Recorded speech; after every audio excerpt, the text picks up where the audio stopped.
Hey everyone, welcome to this explainer. I am absolutely thrilled you're here, because today we are tackling what is easily one of the most highly sought-after fields in the world right now. Did you know the data sector is projected to create over 11 million jobs by 2026? It's wild. Companies desperately need people who can just cut through all the noise and provide intelligence that actually drives strategy. But here's the absolute biggest mistake people make. They think data is just one job. It's actually three very different jobs wearing kind of similar sounding titles. Mixing them up is literally the single most common reason people study for the wrong role, go into interviews, and get rejected. So today, we're clearing all of that up. Before we really break down these three distinct paths, I want you to take a second and actively think about how your own brain works. Are you a natural storyteller? Do you like solving invisible, behind-the-scenes puzzles? Or do you love the idea of predicting the future? Keep your own personal working style in mind as we go through this, because aligning your brain's natural tendencies with the right data role, that is the ultimate secret to a successful career. Okay, let's dive into this. Here is our roadmap for today. We'll define the three data paths, break down exact 6-month skill roadmaps for each, look at daily life and salaries, uncover common mistakes and interview traps, and finally, show you exactly how to land your first job. Section 1. The three data paths. First up, the data analyst. They answer questions about what already happened, using existing data, turning all those raw numbers into decisions that people can actually act on. It is all about storytelling with numbers and bringing business context to life. Next, the engineer. They are the ones building and maintaining the pipelines. They take raw data and get it into a clean, reliable state for everyone else to use. If you're someone who likes building systems and solving complex infrastructure puzzles, this is totally you.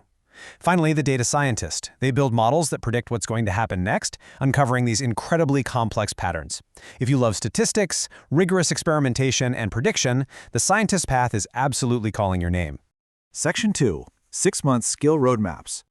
The fast-paced track for the data analyst starts right out of the gate in month 1 with SQL.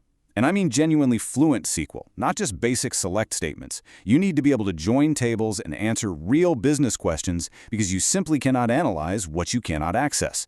Months 2 and 3 focus on advanced Excel and visualization tools. Think Tableau or Power BI. Then, in months 4 through 6, you layer in basic statistics in Python. But a quick caveat here, Python in this context is specifically for using pandas to manipulate data and automate repetitive spreadsheet work. You do not need to learn machine learning for this role. Now, contrast that with the engineer timeline. Month 1 is also strong SQL, but going much deeper into database internals, indexing, and query optimization. Month 2 is Python, but focused entirely on scripting and automation, not analysis. Months 3 and 4, that's where you get into the meat of the job, moving data with tools like Apache Airflow and mastering cloud infrastructure like AWS or GCP. Modern engineering is pretty much inseparable from the cloud. Finally, months 5 and 6 are for distributed processing frameworks like Spark and designing data warehouse schemas. It's really all about heavy infrastructure. All right, let's talk about the scientist's math-heavy journey. Months 1 and 2 are built on foundational Python and the three main pillars of math: linear algebra, probability, and calculus. Month 3 deepens your statistics with hypothesis testing and confidence intervals, because rigor is your absolute core value here. But month 4 is super interesting: classical machine learning with scikit-learn. I really want to bust a massive myth here. Classical machine learning still answers the vast majority of real business prediction problems. Deep learning is the exception, it's not the default. Finally, months 5 and 6 round you out with model validation, feature engineering, and natural language processing. Section 3. Daily life and salaries. Imagine waking up, grabbing your coffee, and getting a Slack message at 9 a.m. asking, "Why did signups drop last week?" This perfectly simulates the data analyst day-to-day. Your job is pulling the right data, building the analysis, and translating those numbers into a crystal clear recommendation for a meeting that very same afternoon. It is fast-paced. If you're someone who wants same-day visible impact and loves answering direct business questions, this is the reality you will absolutely thrive in. Now compare that frantic morning to the other two roles. For the engineer, their day is completely different in rhythm. It might involve investigating why a pipeline failed overnight, and then spending focused, deep work hours optimizing a system that nobody outside the data team will ever directly see. It's quiet, behind-the-scenes magic. The scientist, on the other hand, deals with long stretches of focused experimentation. You're testing hypotheses and iterating on models, which might take weeks to reach a conclusion rather than hours. It's a much longer, way more uncertain research cycle. Which naturally brings us to the honest salary comparison. Analysts typically have the lowest entry pay and a slower growth trajectory. Engineers start the highest due to those required cloud skills. And critically, their salaries compound incredibly fast because infrastructure skills translate directly into highly paid senior architecture roles. Scientists also start high, but the path to senior levels is a lot narrower and highly competitive. I want to offer a major reassurance here, though. These paths, they aren't permanent commitments. Starting as a data analyst is incredibly common and often the absolute smartest entry point just because the barrier to entry is lower. The beautiful thing is that the SQL and Python skills you build as an analyst transfer almost entirely into engineering or science later on. It is a fantastic, low-risk way to get your foot in the door. Section 4. Mistakes and Interviews. Let's break down some of the classic pitfalls. An analyst fails when they over-index on the shiny tools and ignore the business context. You might make a technically beautiful chart, but if it answers the wrong question, it's completely useless to the stakeholder. An engineer fails when they build pipelines without automated testing or monitoring. If a broken pipeline is discovered days later by an angry stakeholder instead of an automated alert, yeah, that is a genuinely career-limiting habit. Think about a number like 85%.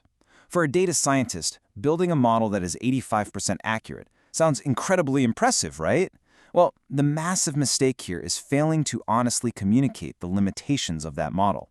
If you don't explain to non-technical stakeholders what that remaining 15% inaccuracy actually costs the business, your model isn't just flawed, it's dangerous. Rigor and honest communication are everything in this role. Please burn the image of a messy puzzle into your memory. Across all three paths, the biggest mistake you can make is spending months working on perfectly clean textbook tutorial datasets. The real world is messy. Data is missing, it's formatted wrong, it's full of weird errors. Clean tutorial data teaches you absolutely nothing about the actual reality of the job. You've got to get your hands dirty with messy, real-world public datasets. When you finally get to the interview stage, your specific tests are going to look a bit like this. Analysts are tested on structured thinking, under ambiguity, like investigating a sudden metric drop. Engineers are tested on architecture, like knowing when to use batch versus streaming data. Scientists are tested on balancing business cost with model accuracy. But here is the absolute kicker. Every single one of these roles tests live SQL. It remains the most universally tested hard skill in data hiring. Rusty SQL skills will eliminate otherwise strong candidates instantly. Section 5. Landing your first job. So the crucial point here is that your portfolio projects must clear 4 very specific bars. Number 1, state a plain business question, not just a description of the dataset. Number 2, make your process visible in plain language, not just lines of code. Number 3, explicitly state what actionable decision your findings actually support. If your analysis isn't connected to a decision, it doesn't look job ready. And number 4, be completely honest about the limitations in your approach. Acknowledging what your model doesn't capture shows immense maturity to a hiring manager.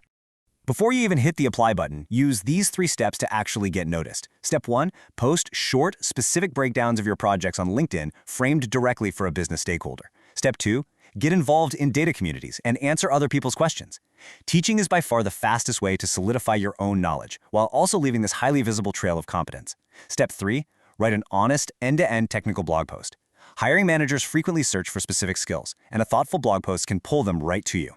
We've covered the analyst path for speed and storytelling, the engineer path for compounding growth and robust systems, and the scientist path for depth and future prediction.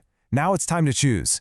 I want you to commit to your path right now. Which one are you pursuing? Will you build the pipelines, tell the stories, or predict the future? Drop a comment below with your choice. Remember, by 2026, data won't just be driving businesses, it will literally be running the world. The only real question left is, what part will you play in it? Thanks for learning with me today, and I'll see you in the next explainer.